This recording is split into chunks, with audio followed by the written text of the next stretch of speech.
Can we trust God's Word? The creation narrative is immediately a test of what you really believe. Is it just truthful, or is it the truth? Hello, this is The Explanation with Sam Kneller. This episode is God's Word, biggest dilemma and challenge of your life. Here's why, from the book Evidence for Bible Wisdom. God's Word, biggest dilemma and challenge of your life. Why? God's Word, the Bible, God and His writings, to believe or not, the basis of your thinking and convictions is at stake. This episode is an interlude from the course Unlock Bible Meaning with 7 Keys to Master Biblical Hebrew. I'm finalizing the next book from the explanation entitled Evidence for Bible Wisdom, Guidelines for Life in the 21st Century. This is the preface of the book, which will be available in July 2021. This is evidence God takes care of all His creation, the world, animals, and humans in the 21st century. You must read this book. It comes down to what do you believe? The opening statement of God's Word poses a preposterous predicament. In the beginning, God created the heaven and the earth. Is it foolish, outrageous, nonsensical, or not? John the Apostle links this statement directly to Jesus Christ. In the beginning was the Word, and the Word was with God, and the Word was God. The same was in the beginning with God. All things were made by Him, and without Him was not anything made that was made. In Him was life, and the life was the light of men. That's John 1, verses 1 through 4. God's Word relates Christ to creation. Can you believe in one and not the other? Is there wiggle room for interpretation of God's Word? Theology. I follow several theological and Bible-oriented groups on the Internet. One of the main punching balls of Bible commentators, whether pro or con, is taking down the Genesis creation account. There are many ways used to deform God's Word and His actions. Here's one. Myths may not be factually true, but they're far more truthful and influential than facts. If I read that correctly, it says myths carry more truth than facts. I don't believe that's the case at all. This article basically demolished the veracity of God's words about the creation narrative, and all the public comments agreed with the analysis. I do not wish to dwell on this aspect of the subject. Evidence was never supposed to be written. I was about to start the Unlock Bible Meaning with 7 Keys to Master Biblical Hebrew course, which is now finished, and the 8th volume of the Explanation series with the working title World Wanders. That's not a typo or a mispronunciation. The world is wandering around in search of solutions. This volume explains we're wandering up the garden path. Anyway, evidence started in September 2020 during the pandemic with a blog post about COVID-19 and quarantine. The reason was the lack of literature referring to God's Word about this subject. When it was the case, how COVID-19 is a curse from God, which is not the case. I immediately found myself writing on various controversies, difficult to explain subjects in God's Word readers trip over in their quest for understanding. This book is a beginning effort to help seekers of understanding find some solid evidence in favor of God in the Bible. Bible wisdom is God's wisdom, in God's Word. Most readers consider humans to be the author of the Bible. The surmisings, or as we saw above, cultural myths handed down and put to paper, or parchment, by some old folks. Well, consider this. If God is an all-powerful being, then he can inspire his words, preserve and transmit those same words down through time to reach us today. I think most people have difficulty with that statement, which reveals the state of faith in God's Word today. That's the reason I wrote this book. We cannot understand if we do not approach God's Word with the correct frame of mind. There is a God, and the Bible is his Word. Without respecting God's Word, it becomes data for human analysis, and unfortunately, a lot of theology has descended to that basement level.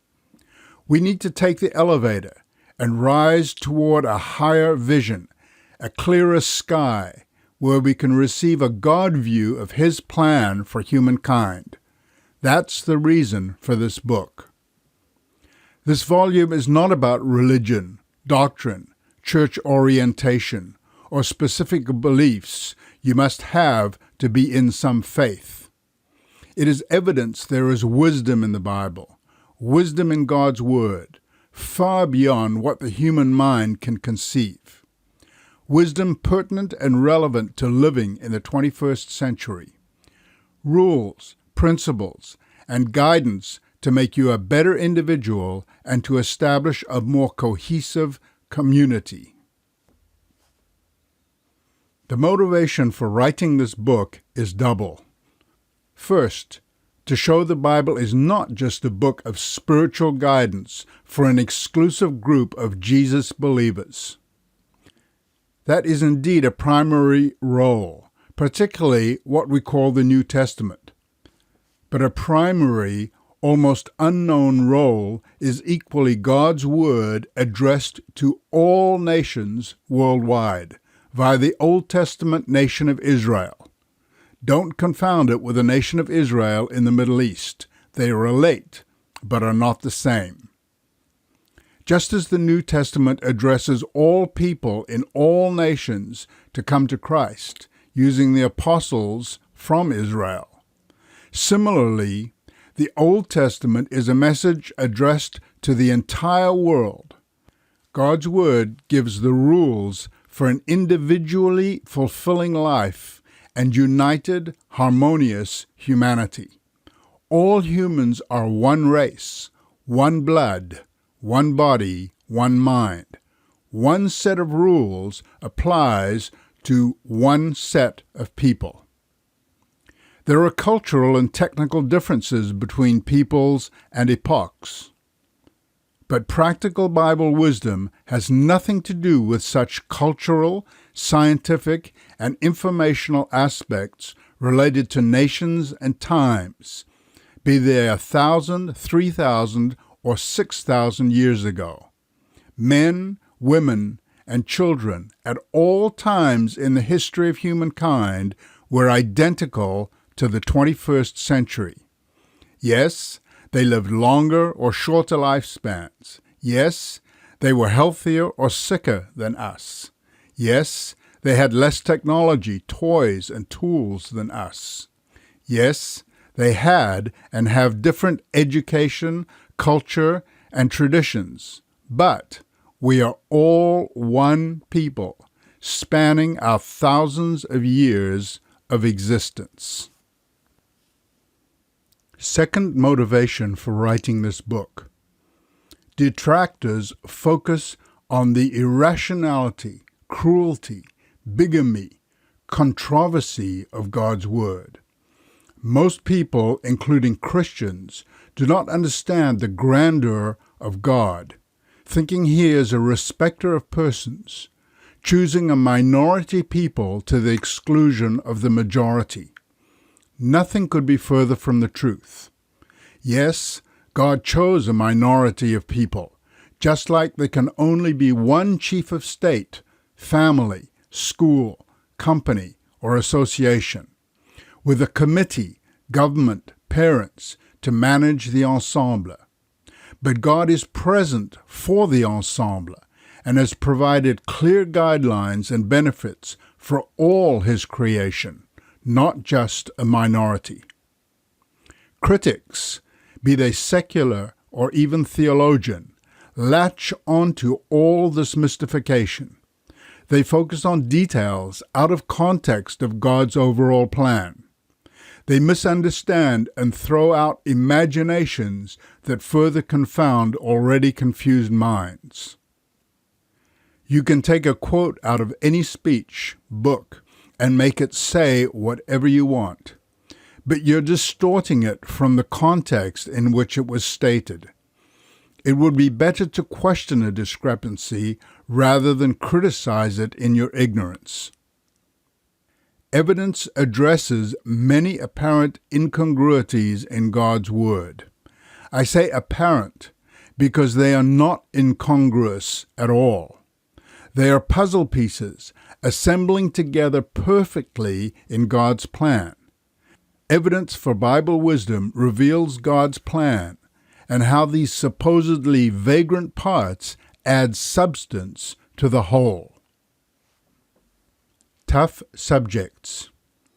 We will broach some touchy and rough Bible subjects.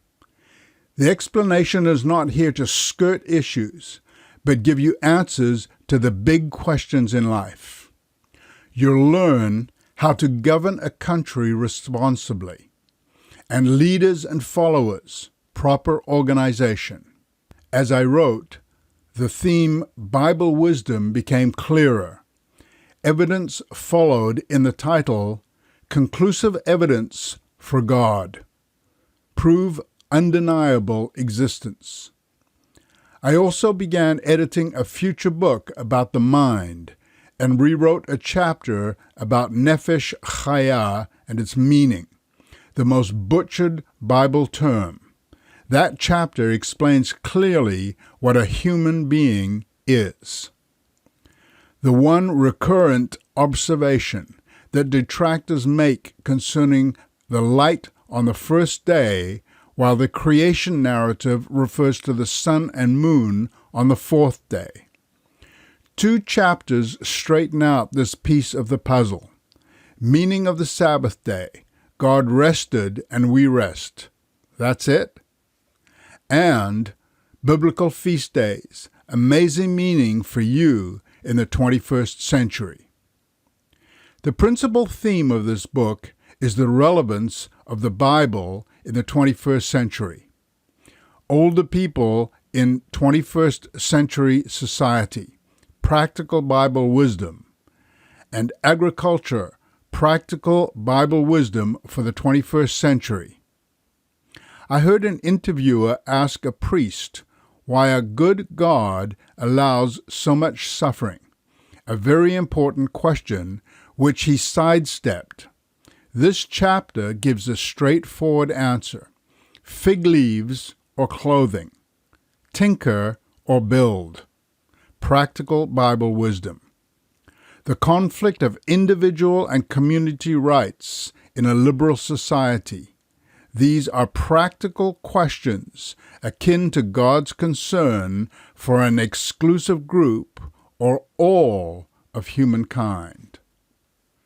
Many think God is dumb and cruel. The Bible is fairy tales, myths, and the writings of some illuminated authors.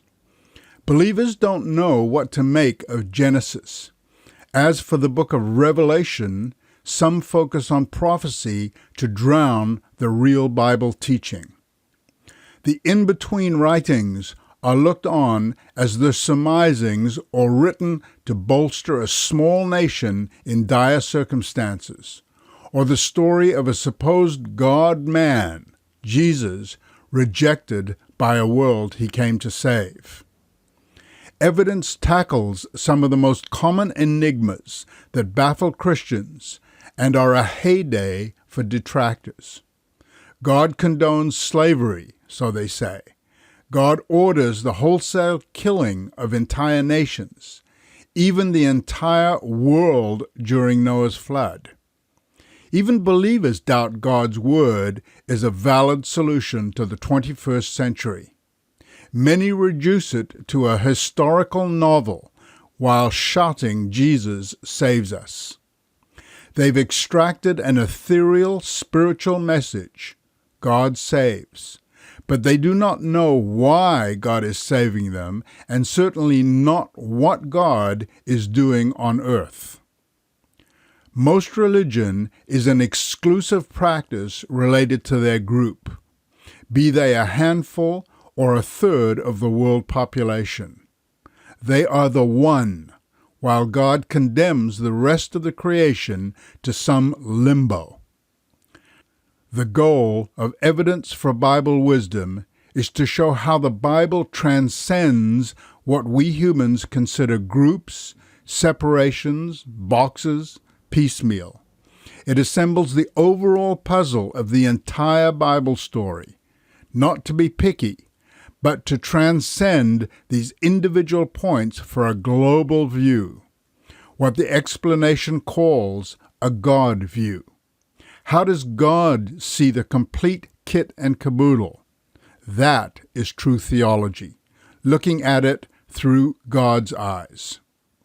Questions and doubts are a normal part of learning. The more material you add to the mixture, the more you can become jumbled. Evidence for Bible Wisdom helps you come out of the twilight and darkness into the light of day. You're a seeker of truth, and this book will put you on the right track. God's Word, to believe or not. It's time for no-nonsense answers. Get your copy of Evidence for Bible Wisdom, Guidelines for Life in the 21st Century. All the details at theexplanation.com/books.